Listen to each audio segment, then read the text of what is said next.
我们开始上课啊。我们这节课呢讲这个润燥化痰。可能我们在方剂的章节中哈，我们本科90学时呢专门有一个章节叫做治燥剂，大家这个教材上面没有。治燥剂来讲哈，是特别针对燥邪犯病的一个章节。那么燥邪犯病来讲呢，有燥为秋季的主气。那么燥邪犯病呢，有偏于夏天的我们叫温燥，偏于冬天一点的我们叫凉燥，都有呢不同的一个特点。但是呢，共性来讲，燥邪虽然表现为是可能是津液的伤津耗气，也可能是由于水经的不布原因导致的一种津液缺乏的表现。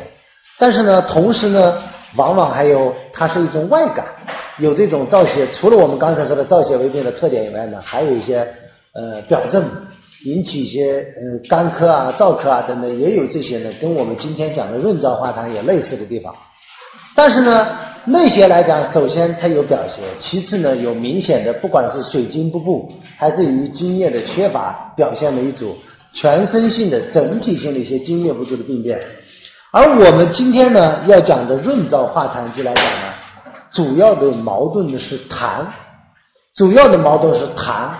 可能合并咳嗽这些表现，那么也可能呢没有，主要的问题是痰症，表症来讲也不是它主要的要强调的一点。那么这个里边呢，它的痰有什么特点呢？卡痰不爽，痰黏成块，不过可能由于热邪或者燥邪，可能由于内燥等等原因，导致呢津液的干枯以后出现的呢以咽喉干燥、卡痰不爽这些为主的那个表现。那么在这种表现里边，我们说矛盾主要是以燥痰那么为主，那么就需要润燥。除了我们呢，但是呢，痰的排出来讲呢，跟肺系呢有关系，所以上呢，我们说很多这种燥痰往往是在肺系里边形成这样一个过程，所以上要强调要润燥化痰。润燥化痰来讲，因为不管是外燥内燥的产生，终究有一个津液的缺乏，还要考虑呢生津润燥。我们说宣肺理气，这是我们所有祛痰剂里边呢都要强调的，祛湿祛痰剂都要强调宣肺理气。那么脾为生痰之也，所以上呢理气健脾宣肺，这个在我们祛痰剂的每个祛痰组方的过程中呢，每一个呢都可以看到。我们看这个贝母瓜蒌散，关于治疗这种燥痰、口燥咽干为痰呢，朱丹溪有一个说法，说口燥咽干有痰者，不用半夏南辛，用瓜蒌和贝母。为什么不能用半夏南辛呢？这些都是燥湿化痰，都有温燥之性。温燥之性来讲呢，对于燥痰本身就有津液缺乏的这样一个病机在里边。所以说呢，这个时候我们如果选用瓜蒌、贝母这些，虽然呢它也是这些瓜母、贝蒌这些呢都有一个润肺化痰比如说瓜蒌当然宽胸散结、清热化痰啊等等，那么它有一个润字呢含义呢在里边。所以说我们看很多这个方药的组合呢，瓜蒌、贝母，比如说特别像贝母，比如像川贝这些，那么它本身就是润肺的，可能泽贝来讲就是更强调清热，川贝来讲呢强调润的作用就特性呢更要突出一些。所以说呢，这个里边在润燥化痰里边呢，贝母和瓜蒌这些要用的呢是比较多见的。我们这个方子里边呢用到了贝母瓜蒌呢是用量比较大。贝母瓜蒌本身就是润肺化痰的常用组合，这个方子里边呢，那么它是以贝母瓜蒌作为君药的，所以上呢就叫贝母瓜蒌散。这个方子里来讲哈，这种燥痰来讲哈，可能呢是内热，也可能是外热，犯肺以后呢引起的一些，我们说痰本身就是水湿，痰里边有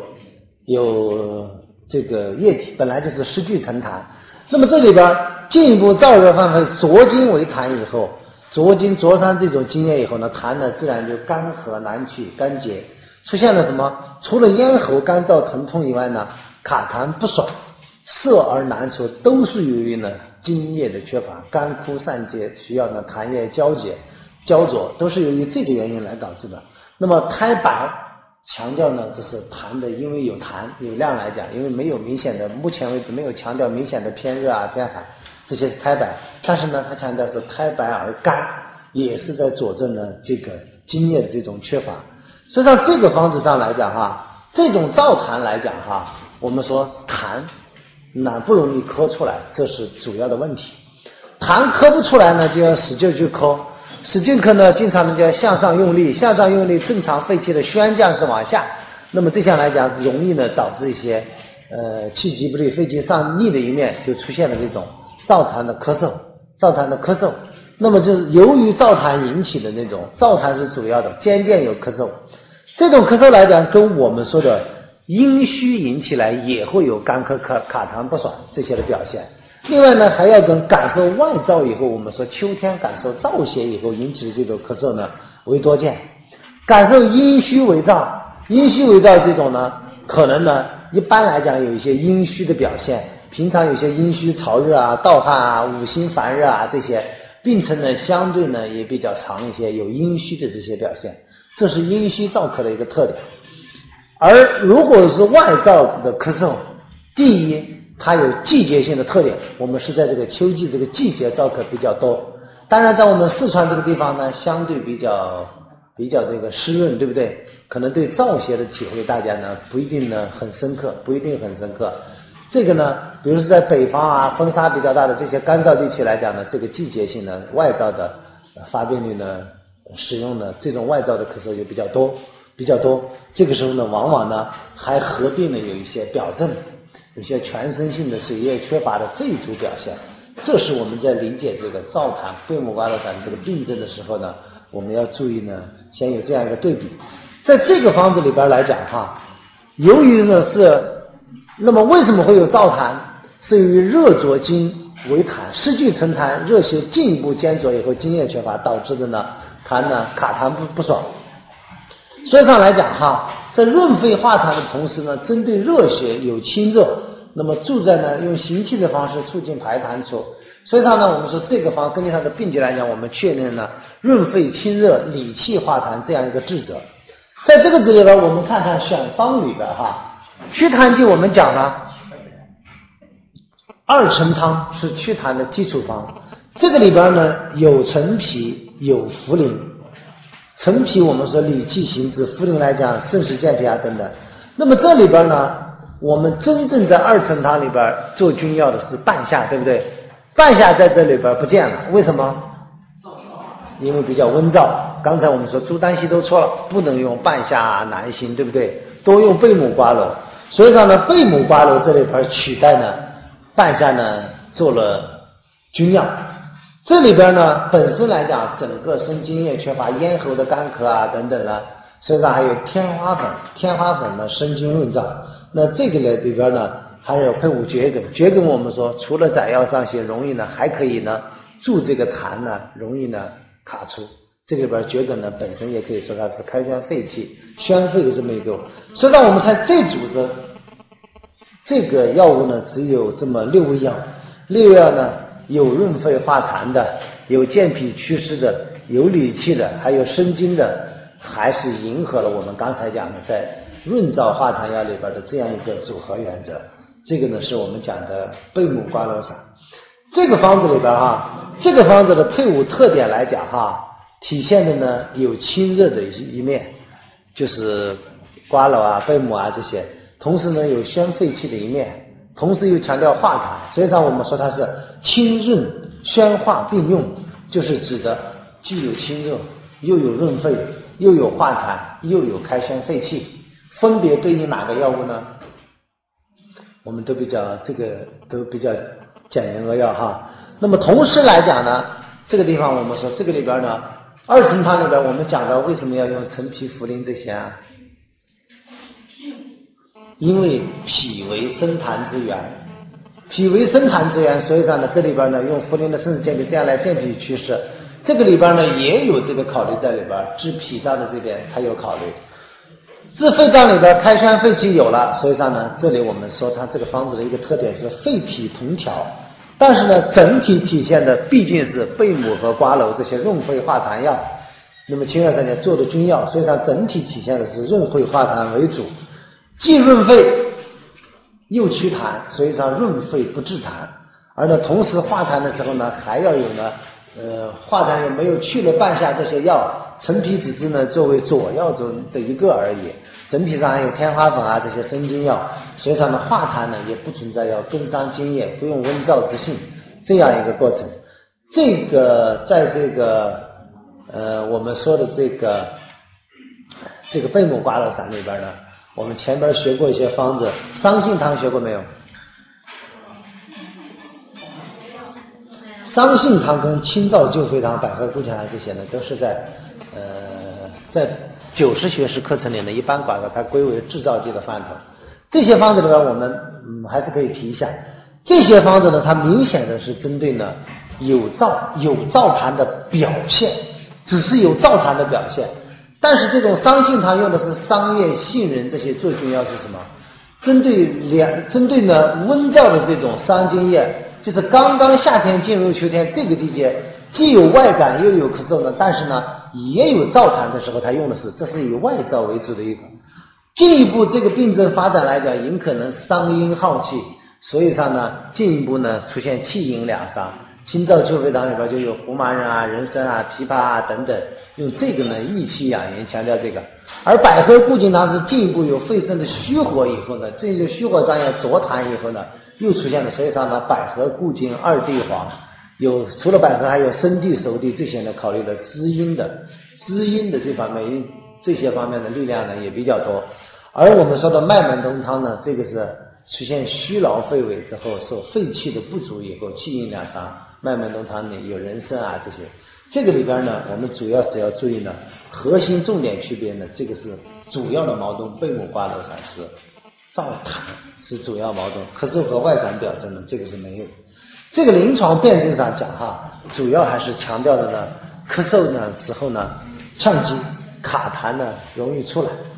卡痰呢不容易出来这个方面。这个里边呢，有可能这些病人我们说一定照他的疾病来讲，为什么刚才还强调肺脾同调呢？实际上也可以说它对肺脾为同治。为什么呢？我们都知道肺主降，肺之主宣降，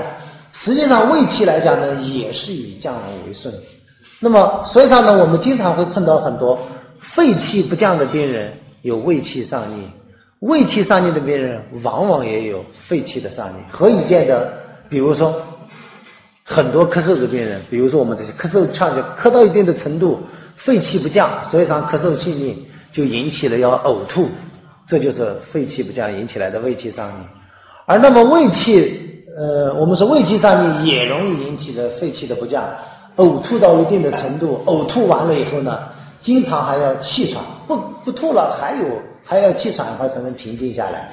这个也是说明。所以说我们经常说治疗这种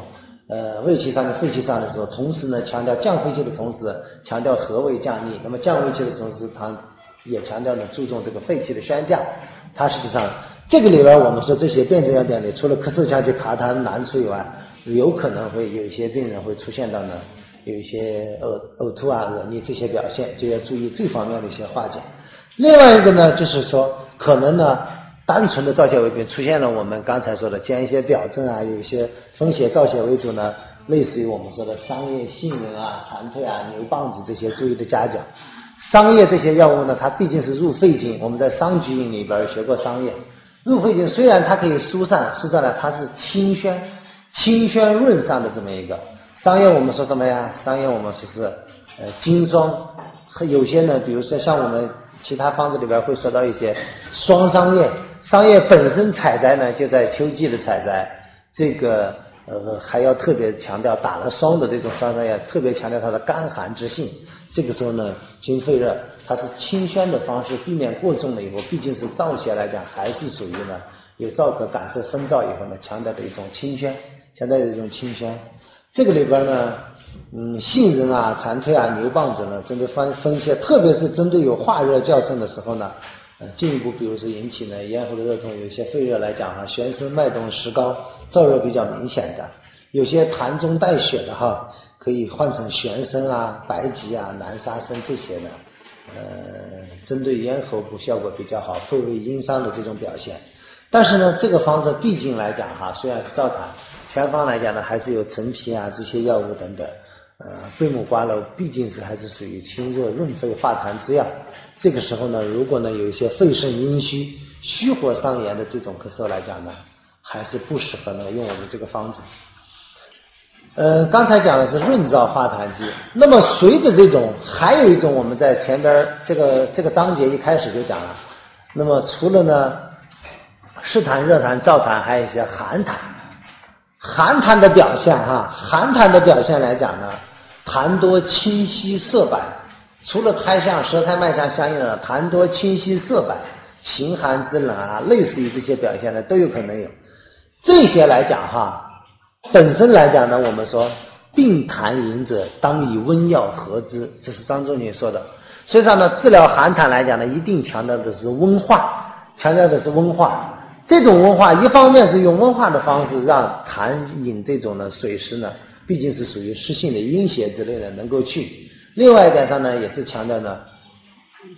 那么只有用温散的方式才能够。那么比如说，包括我们说的温里等等，都是因为寒痰的产生呢，一般都有呢阳气的虚弱，可能是脾阳的不足，也可能有些其他的。那么强调这样一种温里的一个含义呢在里边，而理气宣肺理气毕竟属于痰，注重宣肺，助肺理气，气行则痰消，气行则痰化。那么注重呢健脾生痰之源，这个呢是这个主方配伍的一个原则。我们看这个方子呢叫做灵甘五味姜辛汤。灵甘五味姜辛汤呢，这个方子来讲是出现的一种寒饮咳嗽。这个寒饮咳嗽，我们想一下，我们之前学过的哪一个方子强调过有寒饮，出现过寒饮咳嗽这样似曾相识的这种说法呢？小青龙汤有。那么小青龙汤的病机是什么呢？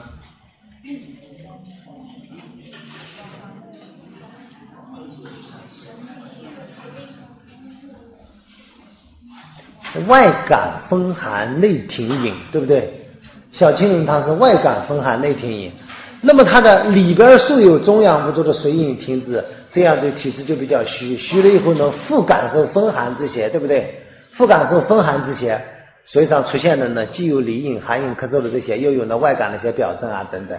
那么在小青龙汤里边，外感是主要矛盾还是寒饮咳嗽是主要矛盾啊？当然，要不它就不会放在辛温解表了，对不对？那么我们看这个的寒饮咳嗽来讲，主要的矛盾呢是有寒饮导致的这种咳嗽，产生这种的原因呢，当然是中阳不足。中阳不足以后，温化运化无力，那么寒从中生，出现了一种聚食生痰就比较多了，所以上呢，喜欢吐涎沫苔白滑、脉旋滑都是表现的痰湿呢比较多。这种呢，这是有寒饮的情况下，呢，它还不成其为，我们说只是寒饮，只是有寒饮来讲，我们说，但是进一步发展以后呢，痰饮犯肺，出现了肺湿宣降、咳嗽痰多，是那种清晰色白这些呢，就并见了有咳嗽这些表征，寒饮跟咳嗽两者并见。那么这是我们说从聚湿成痰，湿聚成痰以后，又从寒化以后呢，寒从中生成了一种痰多的表现，进一步发展了，就有了影响了邪犯肺气、引犯水气，引起了犯肺湿宣降以后，有了咳嗽，寒饮咳嗽都有了。那么我们这个箭头继续往下画，又进一步出现了经常寒饮，那么中阳不足、胃外不顾，又出现在感受风寒，它就变成了小青龙痰，对不对？这个病机呢，一层一层递进下去。那么倒回来说，既然这些病机一层一层递进下去呢，又变成了一个小青龙汤症。那么倒回来，这个治疗这种单纯的寒饮咳嗽还没有外感风寒的时候呢，我们就会发现小青龙汤的一部分药拿来就能解决这个问题，因为呢那是进一步发展的。我们看看干姜、细辛、茯苓、五味子、甘草、灵甘五味姜辛汤，这些药物里边，我们想一下，现在主要的矛盾是寒饮咳嗽，没有发展到小青龙汤那个境界。所以说呢，主要的问题是什么？温肺化饮呢，这些药物里边，干姜就是温肺化饮的第一要药。是中阳不足。当然这种中阳不足也可能有别的方面的虚损，比如说肾阳不足啊等等类似在里边，但目前解决的是寒从中生，水饮犯肺以后这么一个特点。那么用干姜的温肺化饮是最适合呢针对这组表现。这里边用细辛、茯苓、五味子来讲哈，用细辛的本身就是温肺化饮那个药，对不对？细辛我们经常想想，细辛呢特别善于走这些耳窍啊、鼻窍啊这些比较呢犄角旮旯的地方都可以去。如果说干姜呢重在肺本身，温肺化饮这个它是作为一个主要的主攻面的话呢，那么呢细辛就像它派出的那种小分队一样，专门对呢寒饮停犯比较多的那种犄角旮旯的毛窍地方。所以说我们经常说它辛山辛香走窍的这么一个特点呢，到这个里边去温肺，这种呢都重要。这种中阳不生了以后，往往呢从其他地方波及开来，肯定呢还有很多地方需要细辛跟干姜一起来体现这个温肺化饮的功效。用茯苓五味子，茯苓来讲祛湿来讲也是一种化寒饮，让这种饮闷那种寒饮咳嗽，那么这种寒痰来讲毕竟是跟这个水是有关系，从下焦而去。用五味子来讲的哈，那种五味子我们可以把它五味子的功效呢有很多，我们也可以把它理解成五味子有一个收敛作用，除了练肺气以后什么，还可以把它这些寒痰聚拢到一块儿，便于干姜跟细辛呢收拾它们，对不对？那么这种温肺，那么这是从五味子，我们所以还可以从这个角度来理解。在这个寒饮咳嗽里边哈，实际上呢，我们说干姜、细辛、五味子呢，在小青龙汤我们都见到了。它们呢，实际上呢，这个一个温，一个散，一个收敛，就是强调的呢是温肺化饮的这么一个组合。温肺化饮的就是经常这样组合，一温一散。温首先呢一练收敛，把大家收集起来，然后呢是用温的方式把你们宣散到别的地方去。这种寒饮来讲不一定是体内绝对的水液过剩，有可能只是中阳不足以后温化的问题。所以说呢，通过一温一散一练一温一散，把你到了宣散的方式、温化的方式到该去的地方去，也是一种治疗。所以说呢，这个方子寒饮咳嗽来讲，主要是我们明白了干姜、细辛、五味子，我们其实早就见过了。小青龙汤我们就见过它了，我们只是不知道这三个是一个组合，对不对？就像那三个人叫小虎队，那么这三个人呢叫灵肝、五味、姜辛汤里边的一个主要骨干，在小青龙汤里边，他们是经常在一块来发挥这个温肺化饮的作用。这里边茯苓跟甘草这两个药的在一起呢，我们前边见的苓桂竹甘汤啊，这些都比较多了，我们也讲过哈。这个方子整体这样配伍的话，既有我们说的一温而宣散水气，温化宣散，体现的是温散并行。同时呢，也强调呢有开有合。所谓的开是指的这种宣散，而合来讲呢是指的五味子的这种收敛收聚，这么一个呢开合有机。那么肺气呢有宣，这种合更多的是为了更好的让肺气来行使它宣降的职能。肺脾同治有治，那么干姜、细辛、五味子是温肺化饮，而茯苓、甘草就体现的是健脾，针对了脾为生痰之源，肺为储痰之器。这里边呢标本兼顾这一点上，这个标本兼顾这点上呢，我们说并不仅仅是说肾实健脾啊、健脾祛湿啊，这个靠这个这里边治不了多大的本。这个标本兼治呢，我们标本兼顾呢，我们还可以想得更远一些。我们经常说有一个说法叫冬病夏治，对不对？比如说我们这个，你想想这个病人如果始终让这种寒饮存在，到了冬天他就有很多的机会来使用到小青龙汤这些药物，对不对？那么这个时候就因为病机就复杂了，既有呢中阳不足、水饮内停的，又有呢外感风寒这种表现，这还是比较轻的。进一步发展到了疏子降气汤那一种，上有痰涎壅盛，下有肾阳的虚衰，那么这些呢更明显。所以说呢，我们说冬病夏治，比如说这些一般来讲你就有中阳不足这些人，在夏天的时候呢，夏容易养阳，对不对？那么注意呢，比如是使用类似于灵肝、五味、姜香这么个组合，重在呢补这种中阳之不足，化这种寒饮。那么这样的话呢，它的正气到了冬天来讲就不容易呢，没有内邪了嘛，没有这种寒饮在里边呢，跟外邪就容易发生内外的呼应。当然到那个时候呢，可能你就使用小青龙汤这种机会就少了，对不对？那么更不要说苏子降气汤这种。所以说呢，我们经常说这些方子的标本兼顾来讲，这个方子还可以放大了来看，就是比如说治本，在这个选择没有发生外感、没有进一步发展的时候呢，注重使用这些方子，注重使用这些。我提到这点，比如我们说的小青龙汤跟苏子降气汤，它就是一步一步，实际上这些方子都是一步一步递进病源发展的一个过程。苏子降气汤那种痰涎壅盛，我们前面讲了，是上气不接下气、喘咳气逆的出现痰涎壅盛的这么一组表现。这个灵丹五味姜心汤来讲灵丹五味姜心汤来讲呢，它的咳嗽痰多来讲寒下来讲呢，这个是单纯从这种寒痰的角度。当然你说从这个病机的复杂性来讲一般到了这种中阳不足的这些表现呢，情况都比较多了，有可能呢还合并一些别的病症。我们在一些比如说合并了这种脾胃这种合并了这种痰多，出现了我们说的，那么就是甚至出现了恶逆、肺气上逆、引动了胃气上逆这种。那么比如说可以加点用我们的半夏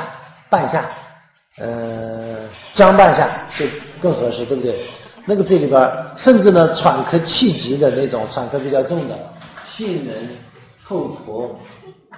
哪怕用到我们苏子这些苏子降气等等这些，有些这种中阳不足来讲，往往还能有一些脾气虚的这么一组见证在里边。注意呢，加一些四君子汤的类似的一些组合白术陈皮这些呢等等都可以考虑。这个方子完全是针对呢寒饮咳嗽的这么一组表现。所以说呢，我们说这个方子上整体上从肺燥整体是偏温性的，肺燥有热的这一种，那么阴虚咳嗽特别是由于温燥，甚至呢浊经痰中出血的这种呢，都呢忌用这个本方。我们讲咳嗽气逆的很多方子，刚才我们在病机的分析的时候也讲了，肺胃之气呢都是同向的，都是以和降下行为顺，容易出现肺胃气机的相互影响。所以在理气机里边我们碰到过这个地方呢，我们再来这样提一下。然后呢，我们看一个三子养清汤。这个里边我们看一下的话，这个三子养清汤里边呢，这个我们要注意看这个三子养清汤呢，我们看这个，大家注意看这个，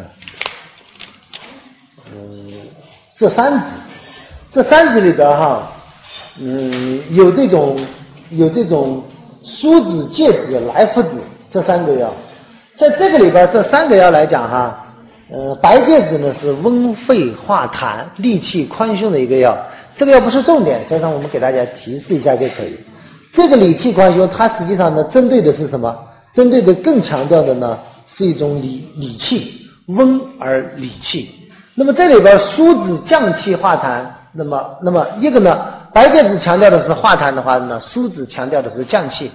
这种降气来讲，这里边呢还用了一个莱菔子。莱菔子呢，我们知道它实际上呢是叫什么？是说，比如说寒而有痰以后呢，痰壅气逆实滞。由于呢，同时呢也有饮食，因为呢本身中阳不足在里边呢，还有一个那种脾气虚弱，那种这个食物不一定呢相对就是多，那相对来讲运化无权，消化呢有问题。这个时候呢就出现了寒痰气逆实滞的这么一组表现。可以有我们说的咳嗽气喘痰多熏脾舌少难消这些表现都可以这个为什么要三子养清汤呢？这三个药来讲都是呢用的是这个我们说芥子、苏子、莱菔子呢，名字里都有一个子儿，都有一个子。发病容易产生这种寒痰气逆实滞的这种病人呢，多数都是老年人。老年人来讲呢，最希望得到子女的照顾。那么但是子女照顾呢是生活料理方面的，那么当他出现了我们说的这些病症，有这些那么痰壅气滞这些等等实逆的气逆的时候呢，这三个芥子、苏子、莱菔子起到了很好的效果。就像子女孝顺父亲一样，所以说呢叫三子养亲汤，这是这个方子。在这个方子里边呢，我们要注意一下，就是它强调呢，就是说，我们这个原书对这个用法有一个强调，一个是强调要炒一下，叫微炒，主要呢防止呢，减少对咽喉部位的刺激，很多炮制过程中呢，那么减少呢这方面的同时呢，也是防止过于心散来耗气。另外一个呢，它强调什么？强调呢击碎以后，因为芥子这些都是籽儿类的物质哈。籽儿类的物质呢，不容易容易击碎呢，有利于成分的检测，再一个呢，它强调呢，每个不过3钱，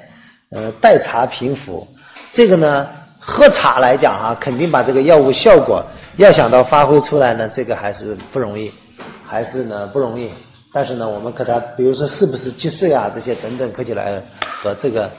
你说现在要喝茶呢，原因都很多了。但是呢，食疗哈，对于中老年人，对于这种多发这种病的